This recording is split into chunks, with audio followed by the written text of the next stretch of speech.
Renzo Sully, bonjour. Bonjour. Nous sommes à quelques jours du deuxième tour. Comment abordez-vous cette période? Avec confiance.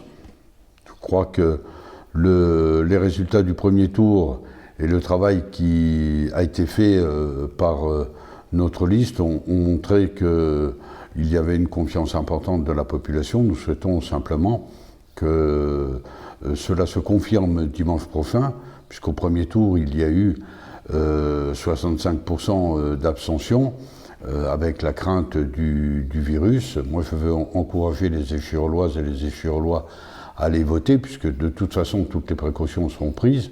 Mais je crois que c'est une démarche citoyenne qui doit être à l'honneur de la ville d'Échirolles. Et bien entendu, moi je défends les couleurs de la liste que je conduis, Échirolles en commun, avec une grande confiance dans le résultat de ce deuxième tour. On a vu pendant cette période également les autres listes présentes au second tour mener un certain nombre de démarches. Quel regard vous portez sur ces démarches? Je porte un regard qui est en même temps un regard consterné, par rapport à ce qui s'est passé. Et puis je veux rappeler que à Échirolles, celui qui est arrivé en deuxième position, c'est Alexis Joly du Rassemblement national, et qu'il est toujours actif, et que nous devons continuer à faire reculer le Rassemblement national. Ma satisfaction, ça a été qu'au premier tour, effectivement, par rapport à 2014, il est reculé. Il avait fait d'Échirolles sa cible principale en Isère, nous l'avons mis en échec, et je crois que nous continuerons à le faire. En tout cas, c'est notre ambition. Après, un regard consterné par rapport à ce qui s'est passé, je dirais, à gauche, puisque nous avons assisté à des sortes de tractations, de discussions entre En Marche et la liste EFI d'Alban Rosa qui nous ont abasourdis, et je crois que nous n'avons pas été les seuls à être surpris par ce type de discussion qui, je dirais, entre les macroniens et EFI, on ne voit pas ce qui pouvait en sortir. De la même façon, notre grand étonnement que les ennemis d'hier, puisque Alban Rosa a fait sa campagne du premier tour sur le fait que j'aurais voulu imposer Thierry Monel comme maire, et à la sortie, il se retrouve dans sa liste. Ça veut dire que c'est de la tambouille, je dirais, politicienne qui, à un moment donné, a pris le pas sur les engagements et sur les contenus. Et moi, je trouve que ce résultat montre que, d'abord, c'est une équipe qui est divisée, puisqu'ils sont divisés entre les Insoumis, il y en a chez eux, il y en a chez nous, divisés entre les Verts, divisés avec la liste qui était conduite par Thierry Monel, puisque publiquement, un certain nombre de ses colistiers ont condamné cette fusion et ont retiré leur soutien à la liste d'Alban Rosa. Donc c'est une liste divisée, une liste de division de l'ensemble de la gauche, et écologiste et citoyenne d'Échirolles, ce que nous avions, je dirais, essayé de démontrer avant le premier tour, et ça se confirme là. C'est-à-dire qu'on n'a plus parlé de programme, il suffit de regarder ce deuxième tour. Personne n'a revisité son programme ou redistribué son programme. Nous avons voulu revisiter et redistribuer le programme et les engagements qui sont les nôtres. Nous l'avons fait avec le collectif citoyen, nous l'avons fait avec les candidats de l'ensemble des familles politiques qui composent, je dirais, cette liste, mais nous avons voulu redonner aux Échirollois les éléments de jugement sur nos projets pour l'avenir. Vous parlez de ce programme revisité, donc vous avez publié une version renforcée de votre projet 10 priorités et 135 propositions pour Échirolles, actualisée à la suite du Covid-19. Vous en avez parlé dans une précédente interview. Sur quel axe vous avez travaillé? Par exemple en matière de solidarité, de transition, de citoyenneté, c'est ça? Oui, ce sont les trois axes qui nous permettent de résumer un peu les 10 priorités et les 135 propositions que nous avons formulé, et comme j'ai eu déjà l'occasion de le dire, nous avons travaillé cet automne avec les citoyens qui ont voulu s'investir, y compris dans l'élaboration des engagements et du programme pour les années à venir. Donc c'est un véritable programme citoyen que nous portons avec la diversité des composantes de la liste. Et effectivement, elle se résume solidaire, les transitions, c'est-à-dire tout ce qui aujourd'hui tourne autour du changement climatique, et puis la citoyenneté, c'est-à-dire les trois piliers qui je dirais, fondent une ville et fondent le vivre ensemble dans une ville. Il nous faut en matière de solidarité continuer à protéger les plus fragiles, et en particulier nos anciens. On l'a vu pendant la période du confinement. Nous allons d'ailleurs garder un certain nombre de dispositifs que nous avons mis en place dans cette période-là. Nous en avons tiré enseignement, comme la coordination des associations de solidarité, comme le fait de mettre en place un numéro qui permet aux anciens d'appeler le CCAS, et nous de développer, je dirais, en continu, un lien avec nos anciens pour combattre l'isolement. Nous avons eu ce souci-là pendant cette période-là, de la même façon que nous souhaitons effectivement qu'il y ait une assemblée annuelle pour qu'on puisse débattre avec les retraités de notre ville, de leurs projets, de leurs demandes, de leurs aspirations. Et je crois que c'est un élément déterminant qu'une ville soit une ville pour toutes les générations, et en particulier pour les plus fragiles, les anciens et les enfants. Sur la question de la solidarité, il me semble aussi important de rappeler les projets qui sont les nôtres en matière de santé. On veut continuer à promouvoir un centre de santé sur le quartier des Essarts, sur la Villeneuve, comme nous avons pu les développer sur le reste de la ville. Nous souhaitons également, je dirais, porter une attention très particulière aux familles, aux demandes des familles. On l'a vu là aussi dans cette période, la place que l'enfant joue dans la famille, pas simplement en termes affectifs, mais les questions de l'école, les questions de la garde des enfants, du périscolaire. Donc nous souhaitons porter le périscolaire à 18h30 le soir, et non pas à 17h30 comme aujourd'hui, pour permettre aux familles d'avoir plus de confort en matière de temps et en matière, je dirais, de disponibilité avant la récupération de l'enfant. Nous souhaitons d'ailleurs là-dessus, y compris retravailler les questions de tarification pour que, en même temps, les plus fragiles ou les plus modestes, cela ne pèse pas sur eux, mais que les catégories moyennes, qui subissent souvent, je dirais, tous les désagréments de décisions gouvernementales en matière de tarification ou en matière d'impôts, ne se voient pas plus pénalisés. Donc c'est pour nous, je dirais, un soutien, un exemple du soutien que nous voulons apporter aux familles en la matière. De la même façon, je dirais qu'on veut continuer là aussi à permettre aux jeunes de pouvoir s'exprimer, et nous souhaitons mettre en place des assises de la jeunesse, comme j'ai eu l'occasion de le dire, pour qu'on arrête de parler au nom des jeunes et qu'on permette aux jeunes de nous dire ce qu'ils attendent et comment eux-mêmes sont prêts à s'engager. On l'a vu dans cette période de confinement, comment une association de jeunes, une association humanitaire, a été en mesure de distribuer à l'ensemble des personnes de plus de 70 ans les masques avant même la fin du confinement. Je veux les remercier de nouveau. Un des objectifs qui est le nôtre, qui est la question des transitions et la question de la citoyenneté. Parce qu'au-delà de la solidarité, ce qui me semble, je dirais, décisif, là aussi, c'est un engagement très fort de la ville sur tout ce qui est les transitions écologiques, transition climatique, transition énergétique. Nous voulons accélérer sur ces questions. Lorsque nous avons regardé notre programme, au vu de ce qui s'est passé pendant le confinement, nous avons constaté qu'en fait, nous y sommes, que les propositions que nous formulions anticipaient sur ces questions. Mais nous avons besoin d'accélérer d'accélérer comme nous l'avons fait avec, par exemple, la pose de 600 mètres carrés de panneaux solaires sur le toit de l'hôtel de ville, qui devrait être opérationnel, raccordé à Enedis très bientôt, et qui va nous permettre d'économiser 30% de l'énergie de l'hôtel de ville. Mais nous voulons continuer à accélérer sur cette question, par exemple sur la toiture du gymnase Auguste Delon.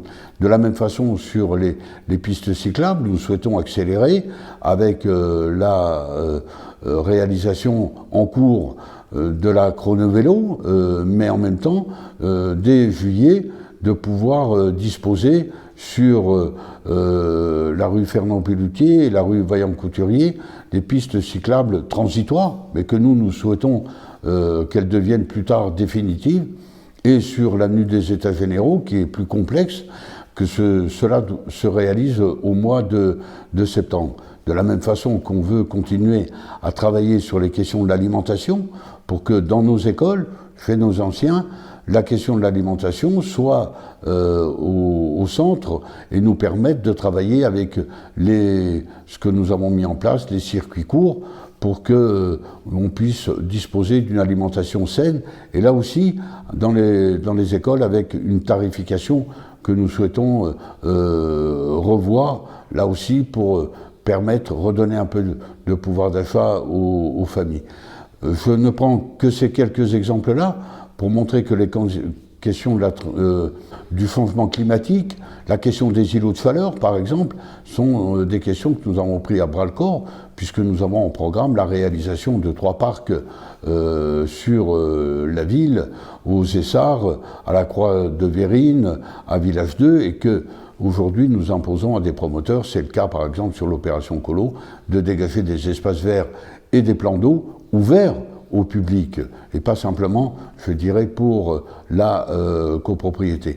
Donc nous allons, je dirais, de ce point de vue-là, accélérer, y compris dans les cours d'école. Le premier projet, c'est celui de l'école Marcel David, où nous voulons dégoudronner une partie de l'école, enfin de la cour, pour qu'effectivement on puisse y amener de l'eau, on puisse y amener de la végétation, et là aussi rendre les périodes de chaleur plus supportables pour les enfants. Voilà, j'ai pris ces quelques exemples, sans rentrer dans le détail de tout ce qui est dans le programme. Par exemple, la réflexion que nous menons sur l'agriculture urbaine, et en particulier l'agriculture en étage, parce qu'il faut être, je dirais, cohérent.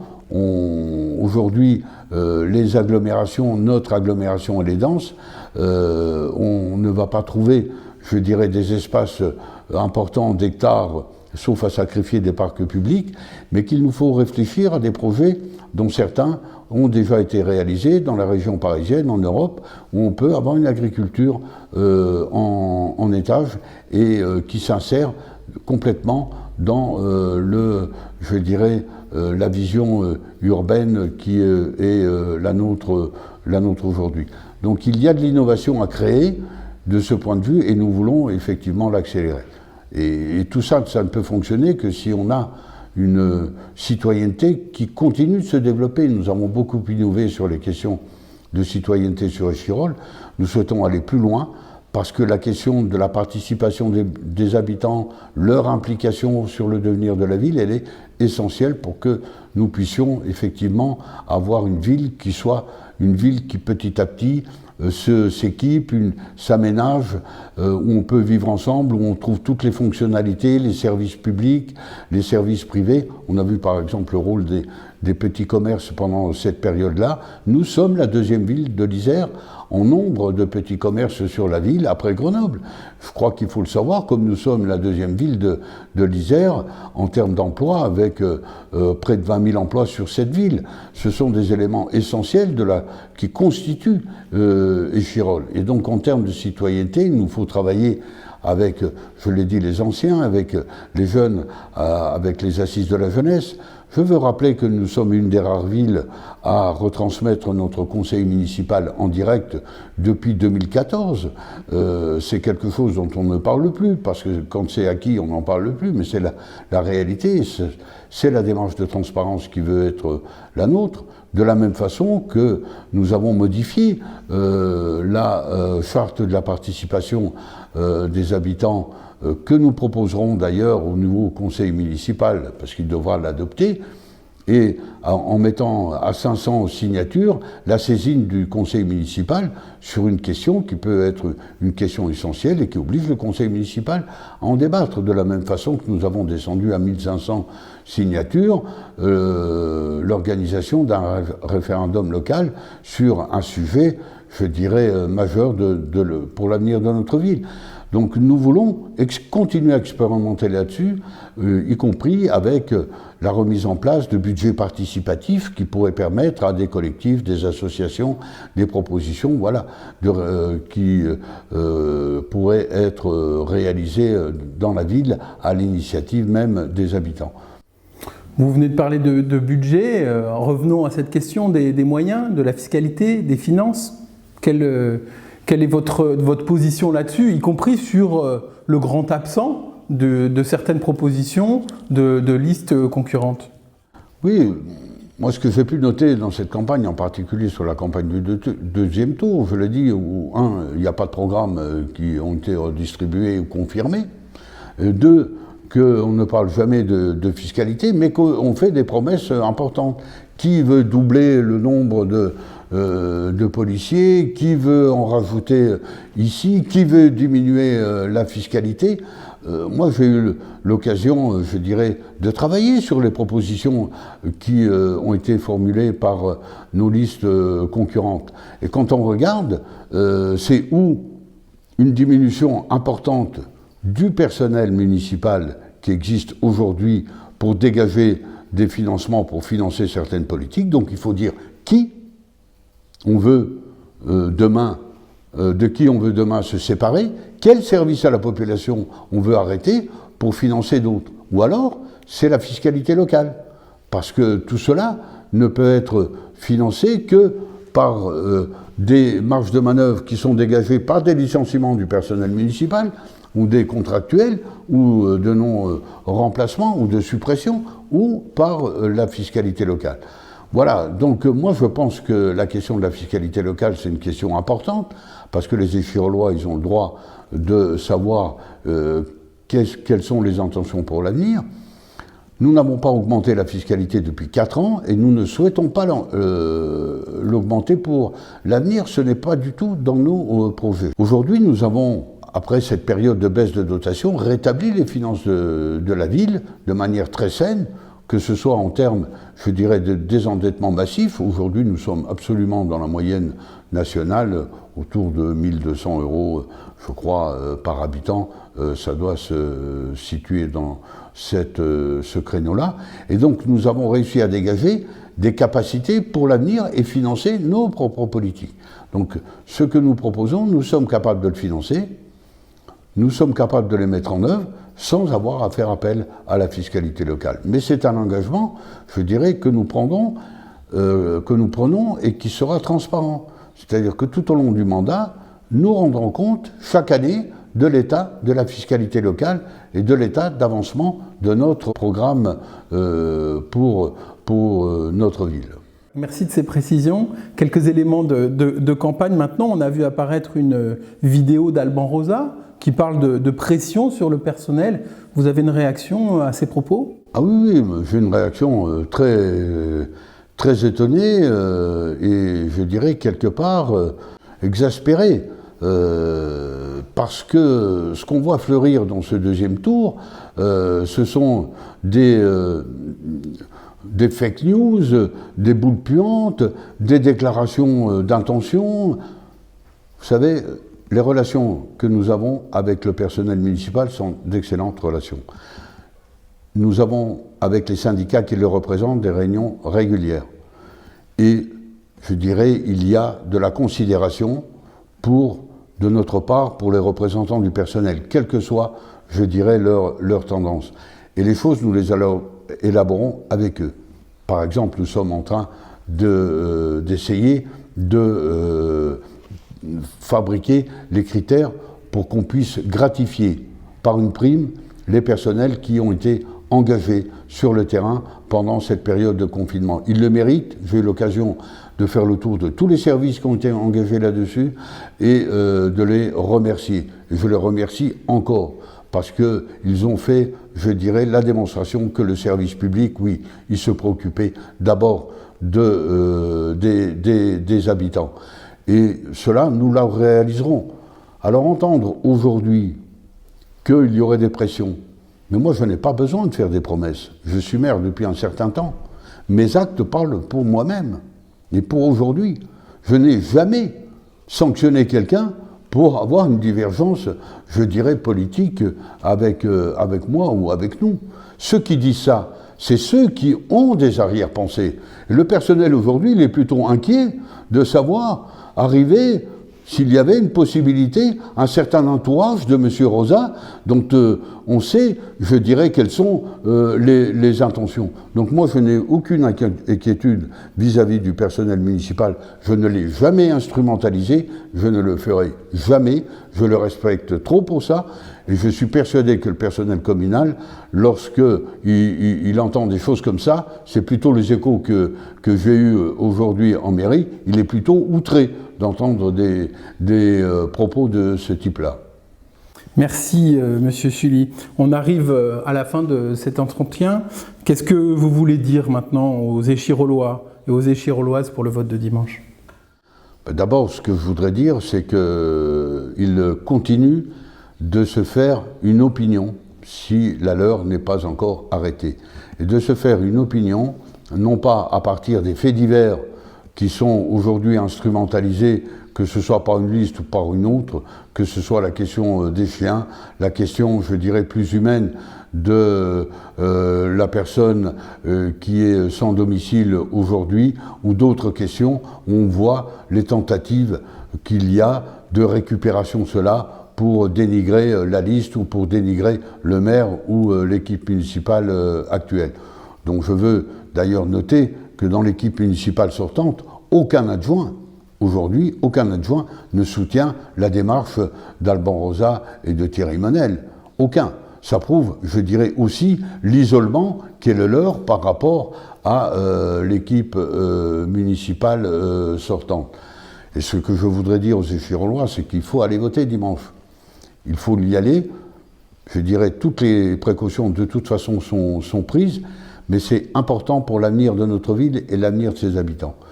Nous devons continuer à faire de cette ville une ville qui soit à la pointe, je dirais, des innovations en matière de solidarité, des innovations en matière de transition énergétique, des innovations en matière citoyenne, et puis capable à partir de là de vivre ensemble. Nous avons des origines différentes, des croyances différentes, mais nous vivrons longtemps ensemble. En tout cas, je le souhaite. Et c'est ce vivre ensemble-là qui fait la qualité de la ville d'Échirolles, qui n'est pas une ville parfaite. Et nous ne sommes pas parfaits. Je veux dire, des problèmes sociaux, des problèmes d'incivilité, oui, nous en avons sur Échirolles.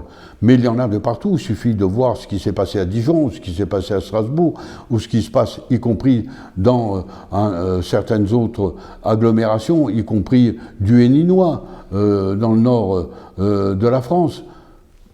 Nous ne les avons jamais niés, mais nous les prenons à bras-le-corps, en essayant de les faire reculer avec la volonté qui est la nôtre. Échirolles, c'est une ville qui a de grandes possibilités pour l'avenir. Il suffit de regarder ce qui est en train de se réaliser avec la réalisation de l'entreprise Atos sur le quartier de Surieux, avec des projets comme la rénovation urbaine des quartiers Essarts, Surieux sur la Villeneuve d'Échirolles, mais également du quartier de la Luire, qui va être le futur projet et qu'il va falloir, je dirais, commencer à concerter dès cet automne prochain, après les élections, pour préparer, là aussi, avec le bailleur social qui est la SDH, un projet de rénovation du quartier de la Luire avec ses habitants. Ce sont ces projets-là, les projets comme Grand Alpes, les projets en matière d'environnement que nous portons, les projets en termes de développement des mobilités douces, projets importants comme celui du RER grenoblois, qui fera de la gare d'Échirolles une gare un peu centrale de ce dispositif-là. C'est tout cela que nous voulons continuer à porter. Échirolles, c'est une ville solidaire, c'est une ville qui a de l'avenir, et il faut que les habitants qui, jusqu'à maintenant, nous ont fait confiance sur les projets municipaux que nous avons pu développer, continuent. Et moi, j'ai confiance dans les Échirollois. Je suis persuadé qu'ils ont une autre vision que celle simplement d'être, je dirais, dans les fonds de poubelles, dans les fonds de caniveaux, comme aujourd'hui s'y abaisse un certain nombre de listes. Moi, je pense qu'ils ont beaucoup plus de hauteur pour l'avenir de leur ville, beaucoup plus d'ambition pour l'avenir de leurs enfants, pour leur place dans la cité, quelle que soit la génération à laquelle ils appartiennent. Et c'est cette confiance-là qui m'anime jusque dimanche. Renzo Sully, merci. Merci à vous.